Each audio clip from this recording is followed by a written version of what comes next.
आप अभी जितनी मेहनत करते हुए जो भी परसेंटेज लेके आए हो, ठीक है, उससे आपको 2 या 3 टाइम्स ज़्यादा मेहनत करनी होगी +1 एंड +2 में, ताकि आप उसी परसेंटेज लेवल पे या उसी मार्क्स पे आप कंसिस्टेंट रहो, ठीक है। सिर्फ कंसिस्टेंस रहने के लिए आपको 2 to 3 टाइम्स ज़्यादा मेहनत करनी पड़ेगी। स्वागत है आपका हमारी इस छोटी सी फैमिली में जिसका नाम है VR समर। तो आज हम कुछ इंपॉर्टेंट पॉइंट्स पे बात करेंगे जिनको ध्यान में रखते हुए आपको अपनी स्ट्रीम को सेलेक्ट करना चाहिए। तो सबसे पहला पॉइंट देखो, +1 को जब आप स्टार्ट करोगे तो उसके कुछ इनिशियल चैप्टर्स के टॉपिक को समझने के लिए आपको उसमें काफ़ी ज़्यादा टाइम और काफ़ी ज़्यादा हार्डवर्क करना पड़ेगा। तो इसके लिए और तब भी कई बार बहुत देर तक बैठे रहने के बावजूद भी वो टॉपिक स्टूडेंट्स को समझ में नहीं आते, ठीक है। अगर आप उस स्ट्रीम को सेलेक्ट करते हो जिसमें आपका इंटरेस्ट है तो वो आपके लिए वो एक एनर्जी की तरह काम करेगा, ठीक है। क्योंकि जब आप इरिटेट हो रहे होंगे, ठीक है, जब आपको कुछ समझ में नहीं आ रहा होगा, तब वो आपको एनर्जी प्रोवाइड करेगा, ठीक है, आपको वो बूस्ट करेगा ताकि एक और ट्राई कर, एक कोशिश करके देख, ताकि हो जाएगा देख। तो इस जगह पे आपका जो इंटरेस्ट है वो बहुत बड़ा रोल प्ले करता है। ऐसी कोई बात नहीं है कि कोई स्ट्रीम खराब है या कोई अच्छी है, ऐसी कोई बात नहीं। आप अगर कोई भी स्ट्रीम लेते हो तो आपको उसमें इक्वली मेहनत करनी होगी, ठीक, ताकि आपको आउटपुट मिल सके, ठीक है। तो किसी के प्रेशर में आके, ठीक है, या फिर वो कर रहा है तो मैं भी ये कर रहा हूँ, नहीं, ऐसा नहीं करना। जिसमें आपका इंटरेस्ट है उस स्ट्रीम को आप चूज करो। तो सेकेंड पॉइंट आते हैं आपका 10th के बोर्ड के मार्क्स। ये पॉइंट उन स्टूडेंट्स के लिए इंपॉर्टेंट होगा जो किसी भी एंट्रेंस एग्जाम की प्रिपरेशन कर रहे हैं। तो +1 और +2 के बीच में ऐसे कई सारे एंट्रेंस एग्जाम आते हैं, ठीक है, जहाँ पे आपके स्ट्रीम सब्जेक्ट के 10th के मार्क्स, आपके स्ट्रीम सब्जेक्ट्स के 10th के मार्क्स जो होते हैं वहाँ पे एलिजिबिलिटी क्राइटेरिया बन जाते हैं। फॉर एग्जाम्पल मैं साइंस स्टूडेंट्स की बात करता हूँ, ठीक है, उनका एक एग्जाम होता है KVPY, ठीक है, किशोर वैज्ञानिक प्रोत्साहन योजना। ये एग्ज़ाम जनरली जो होता है नवंबर के मंथ में होता है, ठीक है। अभी तो सिचुएशन खराब है तो अभी मे बी कंडक्ट ना हो। जब आप 11th में होंगे तब वो एग्ज़ाम कराया जाता है कंडक्ट, और जब आप 12th में होंगे तब आप कंडक्ट कराया जाता है। तो उसके एप्लीकेशन फॉर्म को फिलअप करने के लिए आपको मैथ्स एंड साइंस दोनों में टोटल जो है 75% से ज़्यादा आना चाहिए, सिर्फ मैथ और साइंस के मार्क्स को टोटल करके, ठीक है, तभी आप उस एग्ज़ाम में अपीयर हो सकते हो। और ऐसे कई सारे आर्ट्स एंड कॉमर्स के भी एग्जाम्स होते हैं जिनमें आपके 10th के स्ट्रीम सब्जेक्ट्स के मार्क्स बहुत बड़े रोल प्ले करते हैं, ठीक है। और थर्ड चीज़ आती है आपके बेसिक नॉलेज। इस बात का ध्यान रखो कि आप जिस भी स्ट्रीम को सिलेक्ट करने जा रहे हो, ठीक है, उसमें आपका जो बेसिक नॉलेज है वो सही है कि नहीं।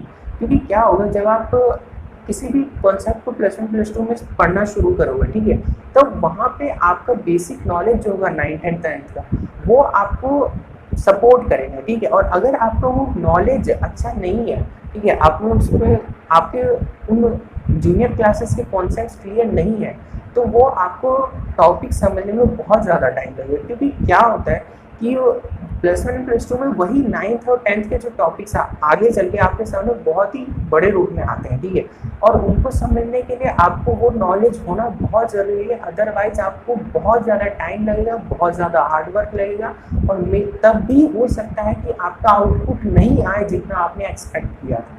तो ऐसा हो सकता है, ठीक है। तो इन बातों का ध्यान रखना कि आपको उसमें बेसिक नॉलेज होना चाहिए। ऐसा नहीं है कि अगर आपके पास बेसिक नॉलेज नहीं है तो आप उसको टैकल नहीं कर सकते, कर सकते हो, पर आपको पहले टाइम इन्वेस्ट करना पड़ेगा अपने उस बेसिक नॉलेज को ठीक करने के लिए, ठीक है। और इस बात को एकदम अपने दिमाग में बिठा लो कि आप अभी जितनी मेहनत करते हुए जो भी परसेंटेज लेके आए हो, ठीक है, उससे आपको 2 या 3 टाइम्स ज़्यादा मेहनत करनी होगी +1 एंड +2 में, ताकि आप उसी परसेंटेज लेवल पे या उसी मार्क्स पे आप कंसिस्टेंट रहो, ठीक है। सिर्फ कंसिस्टेंस रहने के लिए आपको 2 to 3 टाइम्स ज़्यादा मेहनत करनी पड़ेगी, तभी आप +1 एंड +2 में अपने मार्क्स के लेवल को मेंटेन कर सकते हो। अदरवाइज वो आपका डिक्रीज हो जाएगा। आप सोचोगे कि जितनी मैं मेहनत करते हैं और उसी तरीके से मैं +1 +2 क्लियर कर जाऊँगा, तो ऐसा बिल्कुल भी नहीं होने वाला।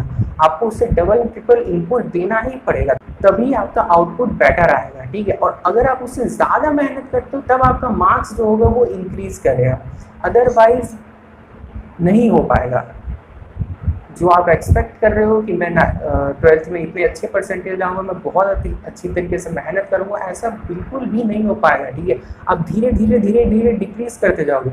अभी आप सोच रहे हो कि मैं 95% ले आऊँगा, फिर उसके बाद आप 90 में आओगे, फिर 85, 80, नहीं, ऐसा नहीं करना है। आप खुद ही रियलाइज़ करोगे, ठीक है, और उस समय आपको ये बात ध्यान में आएगी। तो इस बात का आप ध्यान रखना। अगर आपका नॉलेज कम है, ठीक है, आपकी बेसिक नॉलेज उतनी नहीं है कि आप समझ पाओ ठीक से। जैसे सपोज कर लो कि मैं यहाँ पे एग्जांपल लेता हूँ ट्रिग्नोमेट्री का, ठीक है, आपकी 10th की ट्रिग्नोमेट्री बहुत खराब है, आपको ज़्यादा कुछ पता नहीं, बस बहुत बेसिक फॉर्मूलाज ही आपको याद है। तो फिर आपको +1 में जो ट्रिग्नोमेट्री आएगी वो उसकी डबल एंड ट्रिपल है, तो वहाँ पे आपको बहुत दिक्कत होगी, बहुत दिक्कत। और अगर आपको उसको ठीक करना है तो आपको वो बेसिक्स को ठीक करना होगा, अदरवाइज आपको बहुत टाइम वेस्ट हो जाएगा। ठीक है, आपको इनिशियल लेवल 1 का आता नहीं है, आप लेवल 2 को समझने की कोशिश कर रहे होगे, और जिसमें आपको बहुत टाइम लग जाएगा क्योंकि आपको ये लेवल 1 नहीं आता है। तो इस बात को समझने की कोशिश करो। अब आते हैं उन स्टूडेंट्स की बात पे जिनके मार्क्स उतने नहीं आ पाए जितने उन्होंने एक्सपेक्ट किए थे 10th में। तो देखो यार, आप एक बात को समझो, ठीक है, जो बात मैंने इनके लिए बोली है, ठीक, जिनके उनके अनुसार अच्छे मार्क्स आए, देखो आपको किसी भी चीज़ को, ठीक है, आपके मार्क्स अच्छे नहीं आए, ठीक है, आपको लग रहा है कि वो खराब है, ठीक है, आपके पेरेंट्स को लग रहा है कि वो खराब है, ठीक है, आपने उनकी आंखों में देखा है कि हाँ ये मतलब मेरे पेरेंट्स मेरे से खुश नहीं है, ठीक है, तो आप इस बात को पॉजिटिवली लेने की कंसीडर करो, किसी भी तरीके से डीमोटिवेट मत हो, ठीक है, अपने आप को लूजर मत समझो, अपनी नज़र में मत गिरो, ठीक है, आप खुद से हार गए हो, ठीक, किसी और से नहीं हारे हो। किसी से कंपेयर करने की कोशिश मत करो कि उसको 90% आया, उसको 85% आया और मेरे को 75-60 आया तो मैं लूजर हूँ, नहीं, ऐसी बिल्कुल बात नहीं, ठीक है, आप उस बात को पॉजिटिवली लेने की कोशिश करो। आप खुद से हार गए हो, ठीक है, एक बात हमेशा ध्यान रखो कि दूसरों से हारने पे ही आपको डिमोटिवेट फील होता है, ठीक है, अगर आप खुद से हार जाओगे ना तो आपको गलतियों का पता लगेगा कि मैंने किस चीज़ के कारण कि मैंने क्या ऐसा किया या फिर क्या ऐसा नहीं किया जिसकी वजह से मेरे को ये आउटपुट देखना पड़ रहा है, ठीक है।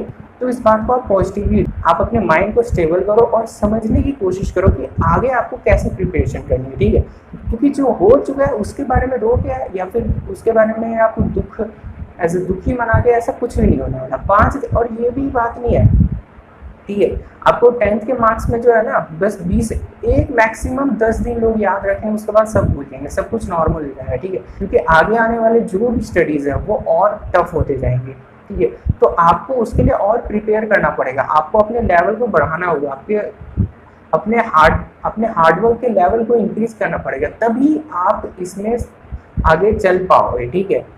कि आपको एक ठोकर लग चुकी है, आप रोड पे एक पत्थर था, ठीक है, 10th का, जिससे आप टकरा के गिर चुके हैं, तो आपको इस बात को समझना होगा कि मेरे को अब रोड पे कैसे चलना है, ठीक है, ताकि मैं आगे गिर ना जाऊँ, ठीक है, क्योंकि +2 का लेवल और इंक्रीज होगा, ठीक है, उसमें मेहनत आपको और ज़्यादा करनी है।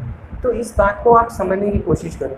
कुछ सोसाइटी कुछ कह रही है या फिर पेरेंट्स में भी आपको सपोर्ट ना कर रहे हो, ठीक है, तो कोई बात नहीं, खुद को संभालने की कोशिश करो, ठीक है, ऐसा बहुत अपना मॉरल को डाउन मत करो, ठीक है, बहुत ज़्यादा डिमोटिवेट फील मत करो। और वैसे भी और ये मार्क्स आपकी आइडेंटिटी को नहीं बताते हैं, ठीक है, ये नहीं बताते कि आप कौन हो, आप इसको इंक्रीज कर सकते हो, बहुत अच्छी तरीके से मेहनत करो, ठीक है, जिस भी स्ट्रीम में आपको अच्छा लगता है, ठीक है, फिर आपको लगता है कि मैं इस स्ट्रीम को सेलेक्ट करके बेटर कर पाऊँ तो आप उस स्ट्रीम को सेलेक्ट करो, मत सुनो कौन क्या कह रहा है, ठीक है, क्योंकि मेहनत आपको करनी है और फीस आपके पेरेंट्स को देनी है, तो आप उनकी भी मेहनत को बेकार मत करो, क्योंकि देखो यार, आप भी बच्चे नहीं हो, आप भी देख रहे हो कि आपके पेरेंट्स कितनी मेहनत करते हैं, वो हर रोज़ कुछ पैसे बचाने की कोशिश करते हैं ताकि वो आपको डेवलप कर सकें, तो वो मेहनत कर रहे हैं तो आप भी मेहनत करो ताकि एक बड़ा आउटपुट मिले, क्योंकि 2 इनपुट साथ जा रहे हैं, तो इस बात को समझने की कोशिश करो, ठीक है, इस बात के डेप्थ को समझो, तभी आप आगे चल के जो है बेटर कर पाओगे, ठीक है। तब आप +2 में अगर अच्छा मार्क्स ले आते तो सपोज करो उनको कितना अच्छा लगेगा कि कहाँ आप 10th में थे लेकिन आप +2 में कितना अच्छा कर गए, ठीक है, आप सीरियसनेस लाओ, वो बचपना जो है ना थोड़ा थोड़ा रिलीज़ करने की कोशिश करते रहो, क्योंकि आपको अब सीरियस होना पड़ेगा, ठीक है, आप 15-16 के अराउंड के एज पे हो चुके हैं, आपको आगे आने वाली लाइफ में खुद ही स्टैंड करना है, कब तक आपके पेरेंट्स आपके साथ चलेंगे? आपको खुद स्टैंड लेना होगा अपनी बातों का, ठीक है? अपने डिसीजंस का खुद ही संभालना होगा। आप किसी भी सिचुएशन में हार सकते हो या जीत सकते हो, तो उन दोनों को संभालने की कैपेबिलिटी आप में होनी चाहिए, ठीक है?